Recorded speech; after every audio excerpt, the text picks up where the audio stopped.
हाँ दोस्तों, तो नेक्स्ट देखते हैं कॉम्बिनेशन या सिलेक्शन।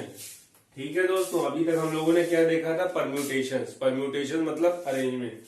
लेकिन अब हम देखेंगे कॉम्बिनेशन या सिलेक्शन, मतलब कुछ चीजें दी होंगी, उसमें से कुछ चीजें कितने प्रकार से सेलेक्ट कर सकते हैं। ठीक है दोस्तों, तो शुरू करते हैं। Selection in which order is not important. Order important नहीं, अभी समझते हैं इसका क्या मतलब होता है। मान लीजिए आपके पास तीन बच्चे हैं, ए बी सी, और आपसे कहें दो बच्चों को सेलेक्ट करना है या कॉम्बिनेशन, तो आप कितने तरीकों से कर सकते हैं? ए बी या बी ए एक ही चीज है, ऑर्डर इंपॉर्टेंट नहीं है। दूसरा क्या हो गया? ए सी या सी ए। तीसरा क्या हो गया? B C. तो ये कितनी वेज आ गई दोस्तों हमारी? ये हमारी आ गई 3 वेज। लेकिन मान लीजिए ये तो तीन है, ऐसे कर लिया, लेकिन एग्जाम में मान लीजिए 15 बच्चे हैं और दो बच्चे सेलेक्ट करने हैं, तो आपका पेपर छूट जाएगा। तो अब एक फॉर्मूला होता है, इसको वैसे भी कर सकते हैं। Selection of three things, selection of three things taken two at a time. तो इसका दोस्तों क्या फॉर्मूला होता है, अभी देखते हैं। 3 फैक्टोरियल अपॉन 3 - 2 1 फैक्टोरियल, नहीं, 3 factorial upon 2 factorial.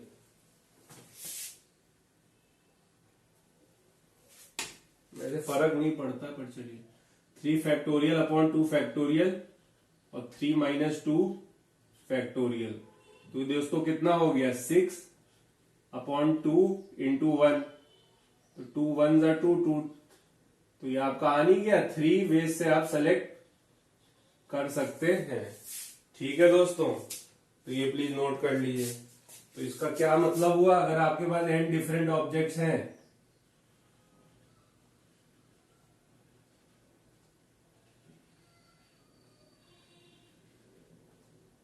Out of which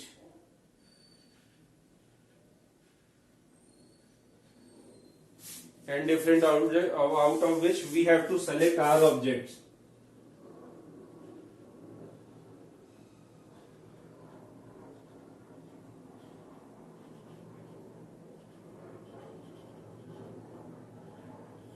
At a time, then total number of ways कितना आ गया?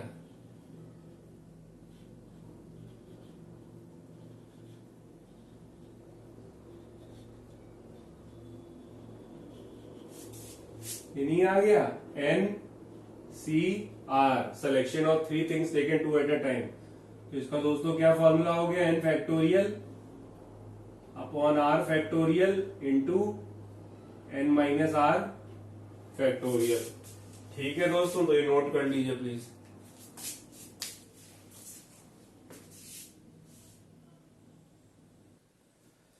दोस्तों कुछ इंपॉर्टेंट फॉर्मूले हैं इसी से रिलेटेड, ध्यान रखिएगा। जैसे हमको दिया है NCR, वो किसके बराबर होता है? Is equal to NC n - R। इसका एग्जाम्पल देखते हैं। जैसे हमको दिया है 8C3। अगर आपको ये आप किसके बराबर हो जाएगा? 8C 8 - 3। ये सॉल्व करने में टाइम लगे तो ये इसके बराबर हो जाएगा। ये सॉल्व कर लीजिएगा तो उसी की वैल्यू आ जाएगी। नेक्स्ट देखते हैं दोस्तों, NCR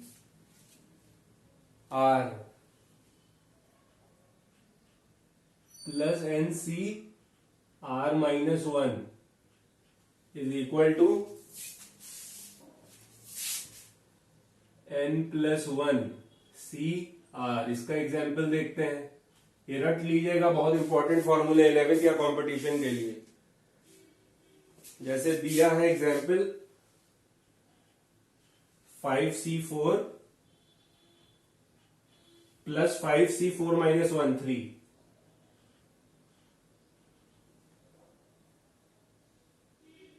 तो ये किसके बराबर हो जाएगा? n+1। 6CR, R क्या था? 4। तो ये आप 6C4 निकाल देंगे तो इनका इसका सम आ जाएगा। तीसरा देखते हैं दोस्तों।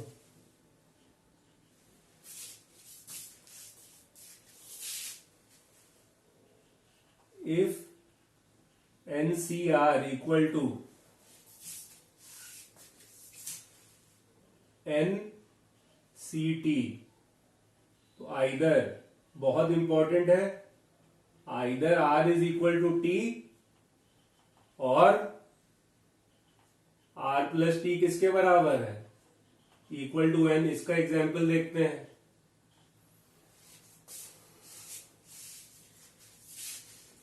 ऐसे लिखा है NC2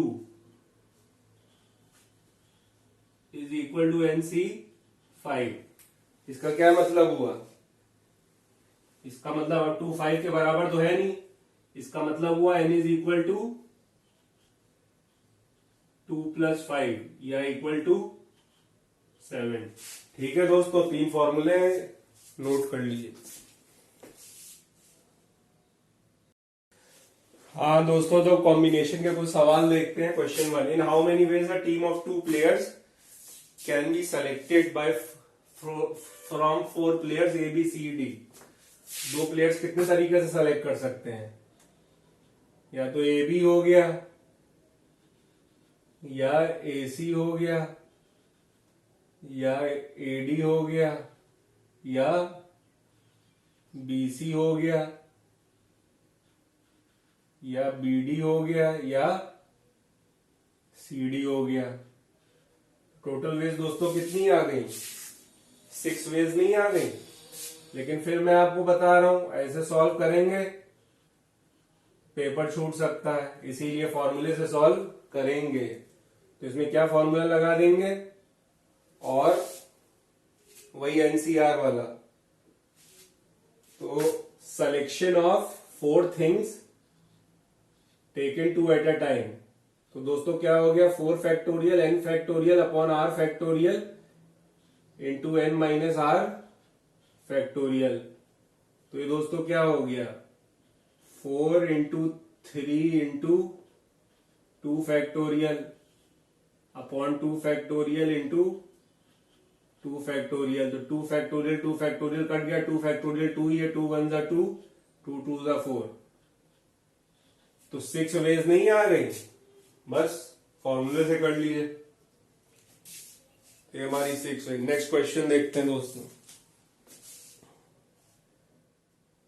नेक्स्ट क्वेश्चन देखते हैं दोस्तों, question 2, in how many ways a team of 3 members can be formed for a committee out of 5। 5 लोगों में से 3 मेंबर्स कितने तरीके? मान लीजिए 5 लोग A B C D E हैं, तो कितने तरीकों से? पहले नॉर्मली समझाने के लिए आपको बता दें, जैसे मान लीजिए A B C D E है, तो 3 तरीकों से, कितने तरीकों से आप सेलेक्ट कर सकते हैं? A B C, A B D, A B E, A C D, A C E,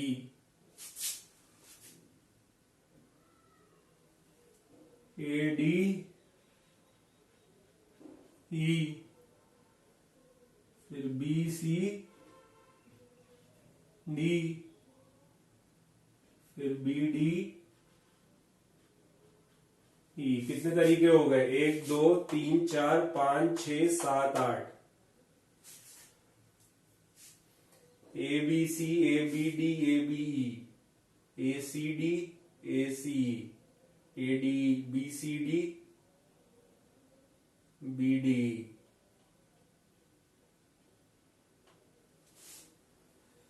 next क्या आ गया दोस्तों?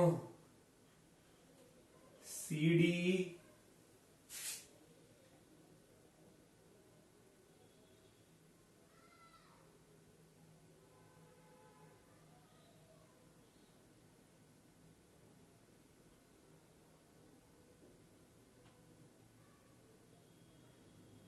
बी सी डी लिया, बी सी ई एक रह गया, B C D B C E, फिर बी डी ई और सी डी। तो 1 2 3 4 5 6 7 8 9 10।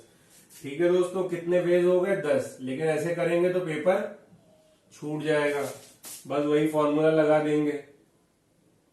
selection of 5 things taken 3 at a time। तो क्या हो गया? 5 factorial upon 3 factorial upon 5 minus 3 2 factorial.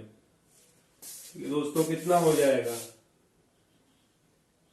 5 into 4, 3 into 2 into, ये 2 फैक्टोरियल तो कट गया पूरा, 3 इंटू 2 6, नीचे 6 बचा।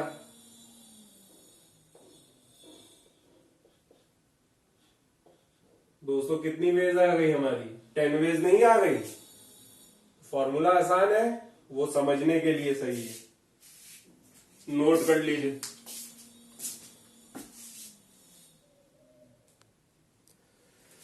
हाँ दोस्तों, नेक्स्ट क्वेश्चन देखते हैं। क्वेश्चन 3। इन अ पार्टी और 12 person, each person handshakes other person exactly once, find total number of candidates। मान लीजिए एक बंदा यहाँ है, एक यहाँ है ए, तो 11 इधर होंगे बी सी डी। तो ए बी के साथ एक हैंडशेक, ए सी के साथ दूसरा, ए डी के साथ तीसरा, ए ई के साथ चौथा। तो ऐसे निकालेंगे तो भी आ जाएगा, लेकिन पेपर छूट जाएगा, वो समझने के लिए ठीक है। अब सुनिए कैसे करेंगे। एक हैंडशेक के लिए कितने लोग चाहिए? मान लीजिए मुझे हैंडशेक करना है तो सामने एक और बंदा होना चाहिए, तो एक हैंडशेक के लिए 2 लोग चाहिए। तो बस हम फॉर्मूला लगा देंगे, selection of 12 things taken 2 at a time, यही नंबर ऑफ हैंडशेक्स आ जाएगा। 1 हैंडशेक इक्वल टू